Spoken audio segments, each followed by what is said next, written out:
भगवते वासुदेवाय। हर हर महादेव भक्तों, जय श्री राधे भक्तों। आज हम सभी श्रीमद् भागवत महापुराण के प्रथम स्कंद के प्रथम अध्याय का श्रवण करेंगे। जी हाँ, प्रथम अध्याय का श्रवण करेंगे, प्रथम स्कंद में है। उसके पूर्व हम सभी भागवत महापुराण जी के एक बार श्री चरणों में नमन करेंगे। सच्चिदानंद रूपाय विश्वोत्पत्त्यादि हेतवे तापत्र विनाशाय श्री कृष्णाय वयं नुमः। यं प्रव्रजन्तमनुपेत पेत कृत्यं द्वैपायनो विरह कातर आजुहाव। पुत्रेति तन्मयतया तर्वो अभिनेन्दुस्तं सर्वभूतहृदयं मुनिमानतो असिं। नैमिषे सूतमानीशं भिवाद्यं महामतिं कथामित्रसास्वात् कुशलः सौनको ब्रवीत्।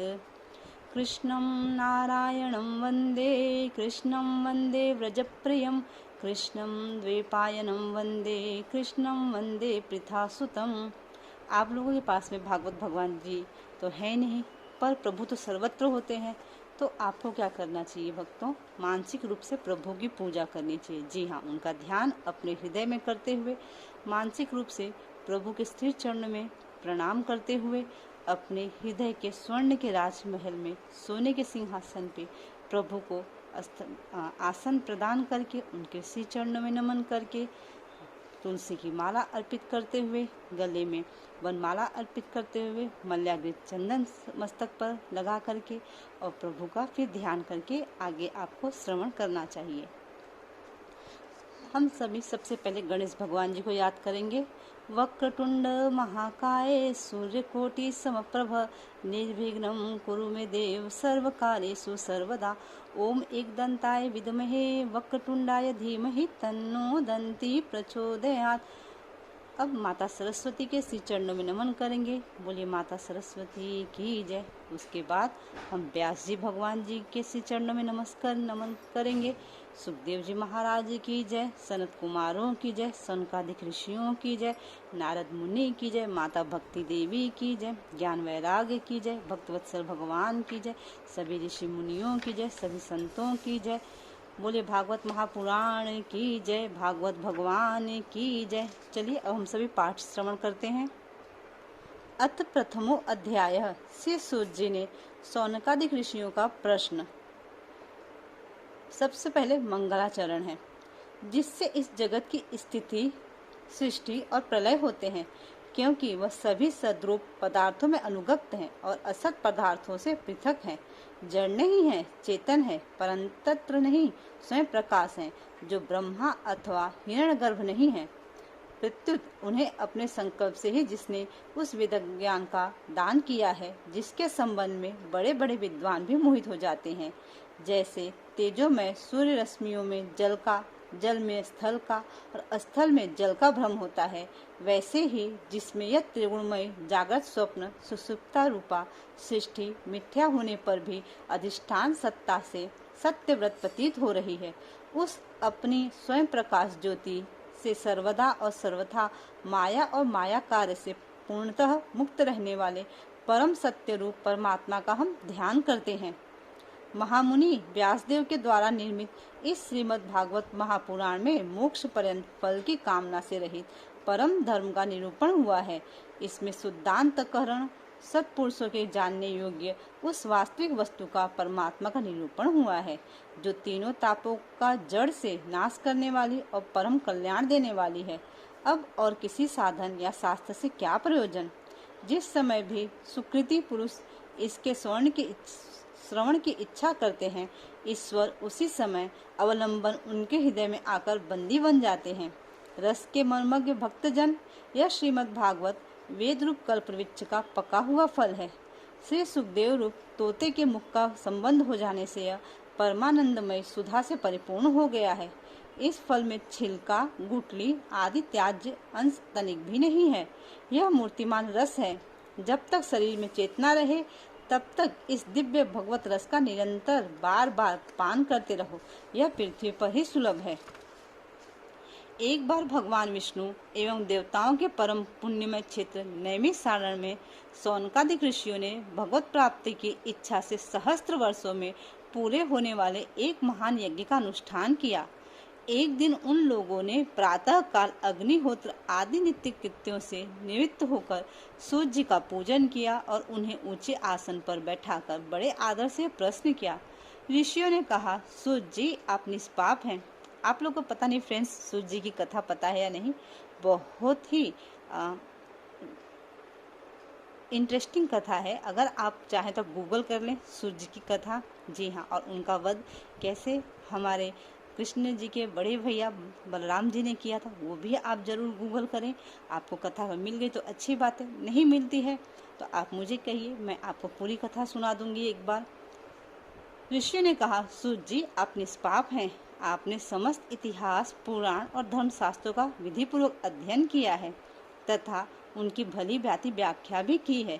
वेद वेत्ताओं में श्रेष्ठ भगवान बादरायण ने एवं भगवान के सद्गुण निर्गुण रूप को जानने वाले दूसरे मुनियों ने जो कुछ जाना है, उन्हें जिन विषयों का ज्ञान है, वह सब आप वास्तविक रूप में जानते हैं।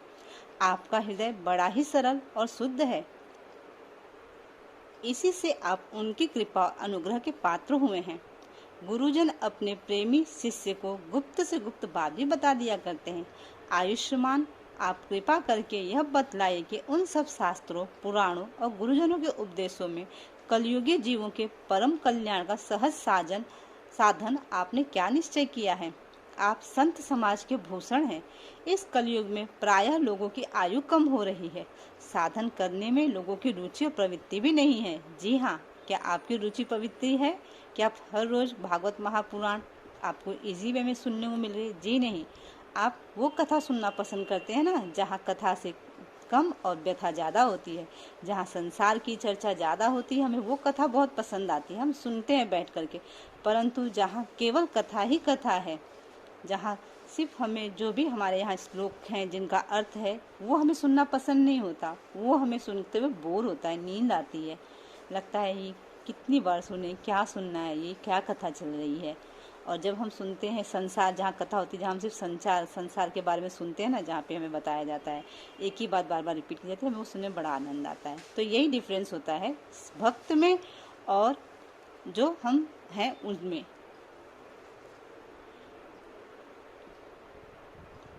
साधन करने में लोगों की रुचि प्रवृत्ति भी नहीं है। लोग आलसी हो गए हैं, इनका भाग्य तो मंद ही है, समझ भी थोड़ी है। इसके साथ वे नाना प्रकार की विघ्न बाधाओं से घिरे भी रहते हैं। शास्त्र भी बहुत से हैं, परंतु उनमें से एक निश्चित साधन का नहीं, अनेक प्रकार के कर्मों का वर्णन है। साथ ही वे इतने बड़े हैं, उनका अंश सुनना भी कठिन है। आप परोपकारी हैं, अपनी बुद्धि से उनका सार निकालकर प्राणियों के परम कल्याण के लिए हम श्रद्धालुओं को सुनाइए, जिससे हमारे अंतःकरण की शुद्धि प्राप्त हो। प्यारे सूर्य जी, आपका कल्याण हो। आप तो जानते ही हो कि यदुवंशियों के रक्षक भक्त वत्सल भगवान श्री कृष्ण वासुदेव की धर्म पत्नी देवकी के गर्भ से क्या करने की इच्छा से अवतरित हुए थे। हम उसे सुनना चाहते हैं। आप कृपा करके हमारे लिए उसका वर्णन कीजिए, क्योंकि भगवान का अवतार जीवों के परम कल्याण और उनकी भगवत प्रेममयी समृद्धि के लिए ही होता है। यह जीव जन्म मृत्यु के घोर चक्र में पड़ा हुआ है। इस स्थिति में भी यदि वह कभी भगवान के मंगलमय नाम का उच्चारण कर ले तो उसी क्षण उससे मुक्त हो जाता है, क्योंकि स्वयं भय भी भगवान से डरता रहता है। सूर्य जी, आप परम विरक्त और परम शांत मुनिजन भगवान के श्री चरणों की शरण में रहते हैं। अतएव उनके स्पर्श मात्र से संसार के जीव तुरंत पवित्र हो जाते हैं। इधर गंगा जी के जल का बहुत दिनों तक सेवन किया जाए तब कहीं पवित्रता प्राप्त होती है। ऐसे पुण्यात्मा भक्त जिनकी लीलाओं का गान करते रहते हैं, उन भगवान का कलिमल हारे पवित्र यश भला आत्मशुद्धि की इच्छा वाला ऐसा कौन सा मनुष्य होगा जो श्रवण न करे। वे लीला से ही अवतार धारण करते हैं। नारदादि महात्माओं ने उनके उदार कर्मों का गान किया है। बुद्धिमान सूर्य जी सर्वप्रथम प्रभु अपनी योग माया से स्वच्छंद लीला करते हैं। आप उन श्री हरि की मंगलमयी अवतार कथाओं का अब वर्णन कीजिए। पुण्य कीर्ति भगवान की लीला सुनने से हमें कभी तृप्ति नहीं हो सकती है, क्योंकि रसज्ञ श्रोताओं के पद पद पर भगवान की लीलाओं में नए नए रस का अनुभव होता है। भगवान श्री कृष्ण अपने को छिपाए हुए थे, लोगों के सामने ऐसी चेष्टा करते थे मानो कोई मनुष्य हो, परंतु उन्होंने बलराम जी के साथ ऐसी लीलाएं भी की हैं, ऐसा पराक्रम भी प्रकट किया है जो मनुष्य नहीं कर सकते हैं। कलयुग को आया जानकर इस वैष्णव क्षेत्र में हम दीर्घकालीन सत्र का संकल्प लेकर बैठे हैं। श्री हरि की कथा सुनने के लिए हमें अवकाश प्राप्त है। यह कलयुग अंतःकरण की पवित्रता और शक्ति का नाश करने वाला है। इससे पार पाना कठिन है। जैसे समुद्र से पार जाने वालों को कर्णधार मिल जाए, उसी प्रकार इससे पार पाने की इच्छा रखने वाले हम लोगों से ब्राह्मण ने आपको मिलाया है। हम लोगों से ब्रह्मा ने आपको मिलाया है। धर्म रक्षक, ब्राह्मण भक्त, योगेश्वर भगवान श्री कृष्ण के अपने धाम में पधार जाने पर धर्म ने अब किसकी शरण ली है, यह बतलाइए। श्रीमद् भागवते महापुराणे पारमहंस्यां संहितायां प्रथम स्कंदे नैमिषोपाख्याने प्रथमो अध्यायः।